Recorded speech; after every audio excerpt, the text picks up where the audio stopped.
Fadel Bajideh tegaskan siap putus dengan Loli asalkan Nikita Mirzani mau terima putrinya lagi. Fadel Bajideh dengan tegas mengatakan siap putus dari Loli jika Nikita Mirzani mau menerima putrinya kembali. Masalah antara Laura Meizani Naseru Asri alias Loli dengan sang ibu, Nikita Mirzani belum juga usai. Perseteruan mereka pun berbuntut pada keputusan Nikita Mirzani untuk mencoret nama Loli dan kartu keluarga, KK.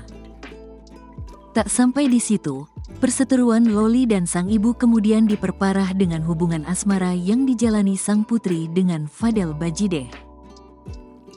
Pasalnya, Nikita tak setuju jika Loli berpacaran dengan Fadel Bajideh.